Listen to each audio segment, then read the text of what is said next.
Hello everyone, তোমাদের কথা মতো আর্টিফিশিয়াল ফ্লাওয়ার বুকে তৈরির ভিডিও নিয়ে চলে এসেছি। চলো তাহলে দেখে নাও। প্রথমেই অনেকগুলো টিস্যু পেপার নিয়ে নিয়েছি, গোল করে টিস্যু পেপার গুলোকে কেটে নিয়েছি। তারপর অনেকগুলো টিস্যু পেপারকে একসাথে নিয়ে ধার বরাবর স্কেচ পেন দিয়ে রং করে নিয়েছি, আর গুলোকে জলের মধ্যে হালকা করে ডিপ করে নিয়েছি। এরপর শুকোতে দিয়েছি, আর শুকোনোর পর দেখো কালার গুলো কি দারুণ এসছে, মনে হচ্ছে যেন অরিজিনাল গোলাপের পাপড়ি। এবার চায়ের কাপের মধ্যে একের পর এক টিস্যু গুলোকে অল্প আঠার সাহায্যে আটকে নেব, যেমনটা দেখতে পাচ্ছ। এবার আমাদের অরিজিনাল রিয়াকশনটা তোমরা শুনে নাও।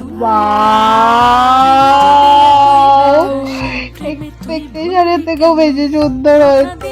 এবার এখানে আমি একটা নীল কালারের গোলাপ বানিয়ে নিয়েছি। তোমরা তোমাদের পছন্দ মতো নানান কালারের গোলাপ বানিয়ে নিতে পারো। তারপর আমি গোলাপগুলো দিয়ে একটা বুকেও রেডি করে ফেলেছি ফর মাই স্পেশাল পারসন। আমার আর্টিফিশিয়াল গোলাপের বুকেটা একদম রেডি। তোমরা কি করছো? তাড়াতাড়ি ভিডিওটা লাইক করে যাও আর গিয়ে বানিয়ে ফেলো। আইডিয়াটা কেমন লাগলো অবশ্যই কমেন্টে জানিয়ে যাও। ওকে, বাই।